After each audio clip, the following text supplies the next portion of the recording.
अस्सलाम वालेकुम and welcome guys to my YouTube channel educational world. So guys, आज जो टॉपिक हम डिस्कस करने जा रहे हैं वो है मॉर्फोलॉजी। आज के लेक्चर में हम देखेंगे कि मॉर्फोलॉजी है क्या, introduction to morphology, and then हम देखेंगे कि मॉर्फोलॉजी में हम किन किन चीज़ों को स्टडी करते हैं, एंड एट द लास्ट हम देखेंगे कि मॉर्फोलॉजी का फ़्लो चार्ट क्या है, यानी एक ऐसा फ़्लो चार्ट जिससे मॉर्फोलॉजी का जो आपका चैप्टर है वो पूरा उससे कवर हो जाएगा। सो चलिए टाइम वेस्ट किए बगैर आज का लेक्चर स्टार्ट करते हैं, and the lecture is introduction to morphology. So guys, morphology की डेफिनेशन जैसे कि आपकी स्क्रीन पे लिखी हुई है, सबसे स्टार्ट में लिखा हुआ है morphology is the field of linguistics focused on the study of forms and formation of words.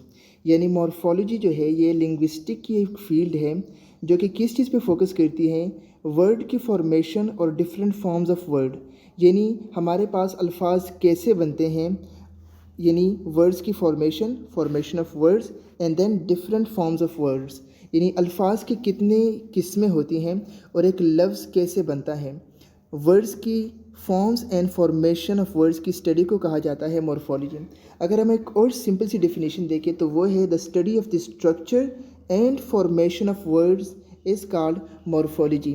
Words की स्ट्रक्चर एंड फॉर्मेशन की स्टडी को कहा जाता है मॉर्फोलॉजी।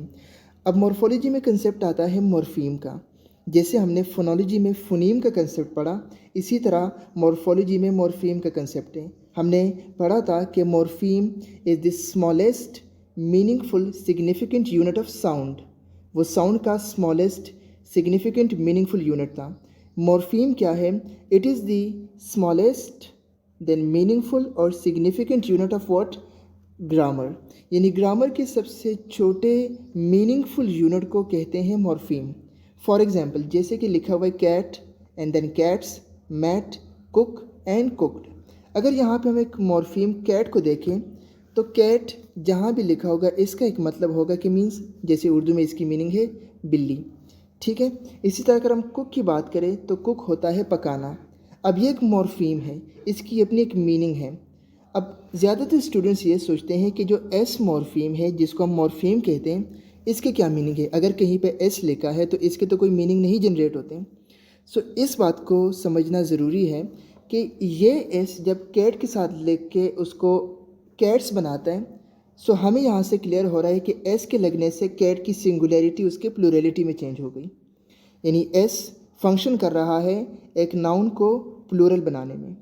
सो यहाँ से हम कह सकते हैं कि एस का एक फंक्शन है क्या, कि उसने सिंगुलर को प्लूरल बना दिया। तो यहाँ पे इसके एक मीनिंग जनरेट हो रहे हैं, यानी इसका एक फंक्शन है, ये काम कर रहा है यहाँ पे। तो एस भी एक मॉर्फीम है। इसी तरह अगर हम ईडी मॉर्फीम की बात करें तो ये पास्ट टेंस को शो कर रहा है। जैसे कि कुक है तो ये सिंपल बेस यूनिट टेंस है और कुकड हमारे पास पास्ट टेंस आ जाते हैं। अब स्टूडेंट्स ये समझते होंगे कि ईडी को तो हम मॉर्फीम कहते हैं, लेकिन ये अकेले कहीं पे लिखा होगा तो इससे तो कोई मीनिंग जनरेट भी नहीं होते। तो वही सेम बात कि ईडी मॉर्फीम अगर किसी वर्ब के साथ लग जाता है तो वो सेकंड टेंस या फिर पास्ट टेंस को शो करता है, यानी सेकंड फॉर्म ऑफ वर्ब को शो करता है। नीचे लिखा हुआ है cat, mat, cook are free morphemes and S is also morpheme. S भी एक मॉर्फीम है जो कि बाउंड मॉर्फीम है, जो कि किस चीज़ को शो कर रहा है? प्लूरलिटी को। अब free morpheme and bound morpheme क्या है, इसको समझना ज़रूरी है। सो चलिए नेक्स्ट स्लाइड पे चलते हैं और समझते हैं कि free morpheme and bound morpheme क्या है। सो यहाँ पे हमारे पास अब कंसेप्ट आता है फ्री मॉर्फीम का। अब बेसिकली मॉर्फोलॉजी में हमने कहा था कि मेन कंसेप्ट जो यूज़ होता है वो यूज़ होता है मॉर्फीम का। So free morpheme and bound morpheme, morphology में मॉर्फीम की दो मेजर टाइप्स हैं। यानी जब मॉर्फीम को क्लासिफाई किया जाता है, सो जो दो मेन टाइप्स है मॉर्फोलॉजी में मॉर्फीम्स की, वो हैं free morpheme and bound morpheme. Free morpheme की डेफिनेशन देखते हैं, morpheme which can occur in isolation. नाम से ही जाहिर है फ्री मॉर्फीम यानी जो आइसोलेशन में अकर कर सकते हो, एंड हैव कंप्लीट मीनिंग, यानी वो मॉर्फीम जो कि आइसोलेशन में अकेले रह के कंप्लीट मीनिंग कन्वे करे, उनको कहा जाता है फ्री मॉर्फीम्स।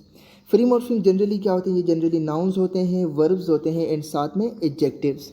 नाउन की मैं एग्जांपल दे देता हूँ, लाइक पेन, वर्ड की एग्जांपल दे देता हूँ, लाइक राइट, जैसे कि फर्स्ट एग्जांपल में लिखा हुआ है. And then adjectives like nice, honest, ये भी एडजेक्टिव्स में आ जाते हैं. सो फर्स्ट हमारे पास सेंटेंस लिखा है, I write a book, he eats mango, this is my pen. जो अंडरलाइन वर्ड्स हैं वो हमारे पास फ्री मॉर्फीम्स हैं, यानी वो मॉर्फीम्स जो कि अकेले आइसोलेशन में एग्जिस्ट करें उनको कहा जाता है फ्री मॉर्फीम्स. सो ये कंसेप्ट था फ्री मॉर्फीम्स का. नेक्स्ट हम चलते हैं बाउंड मॉर्फीम्स की तरफ.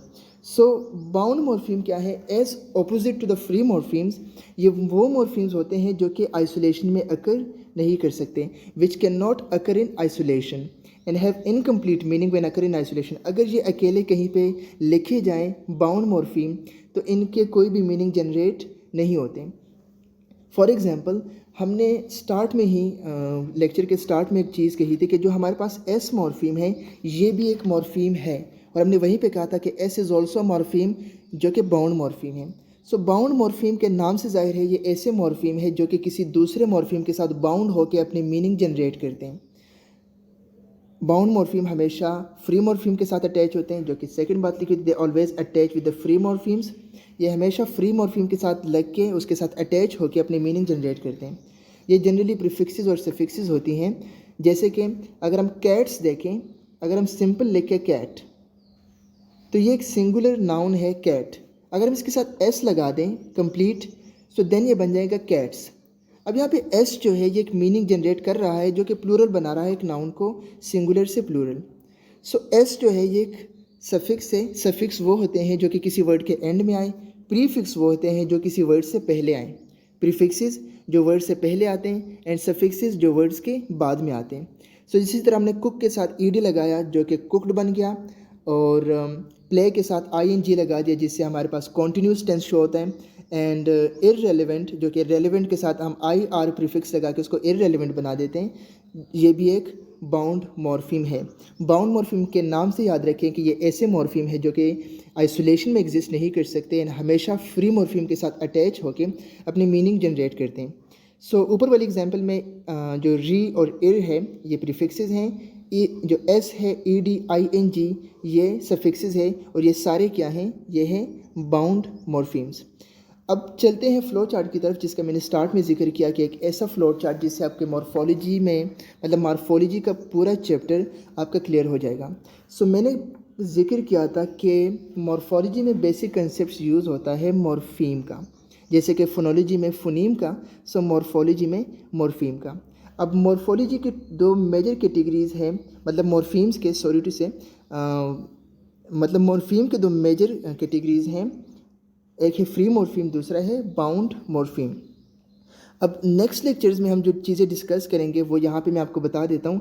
हमने भी सिर्फ कैटेगराइजेशन की मेजर फ्री मॉर्फीम की और बाउंड मॉर्फीम की. हमने फ्री मॉर्फीम पढ़ी एंड बाउंड मॉर्फीम.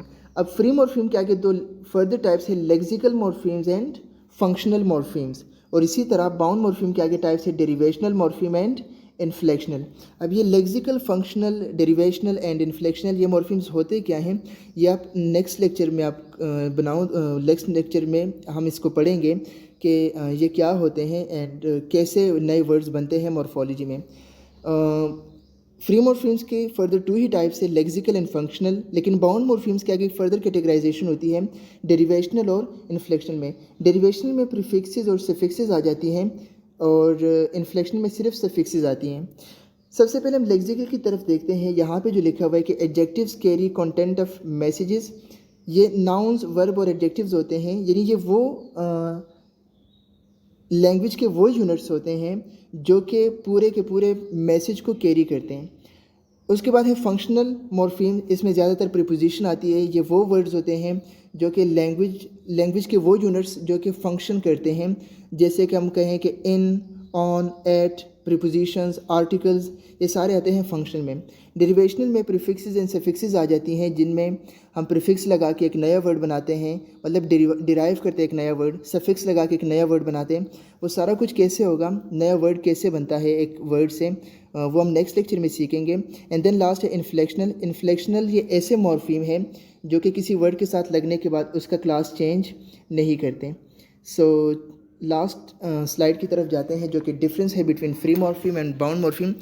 होप कि यहाँ लेक्चर के इस पार्ट तक यहाँ तक आपको फ्री एंड बाउंड मॉर्फीम की समझ आ चुकी होगी, बट एक बार फिर से आपके सामने डिफरेंस लेके आ रहा हूँ free morphemes and bound morphemes का। सो फ्री मॉर्फीम्स की सिंपल सी जो बातें हैं दो तीन वो ये हैं कि फ्री मॉर्फीम्स के नाम से ज़ाहिर है कि ये फ्री मॉर्फीम्स है, सो ये can exist freely and they have complete meaning when occur in isolation. मतलब जब भी अकेले लेके जाएंगे फ्री मॉर्फीम्स तो इनकी अपनी कंप्लीट मीनिंग होती है। Generally they are noun, verbs and adjectives, for example cat, bat, nice, write and play. Then bound morphemes are those morphemes which cannot exist freely and they always attach or they always bound with free morphemes to convey its meaning. They are generally prefixes and suffixes.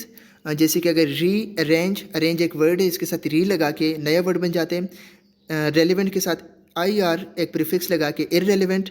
Man ली एक adverb है, act के साथ T I O N लगा के action बन जाता है। और इसके साथ re er tion ly are bound morphemes. So hope you guys आज के लेक्चर से आपको बहुत कुछ सीखने को मिला होगा। लेक्चर समझ में आया हो तो वीडियो को लाइक कर दें एंड चैनल को भी सब्सक्राइब कर दें। इंशाल्लाह नेक्स्ट लेक्चर में आपको मॉर्फीम्स की फ़र्दर टाइप्स समझाऊंगा कि फ्री मॉर्फीम्स की फ़र्दर कैटेगराइजेशन क्लासिफिकेशन क्या है एंड बाउंड मॉर्फीम्स की। तब तक अपना ख्याल रखिए। अल्लाह हाफिज़। दुआओं में याद रखें। फ़ी अमानिल्लाह।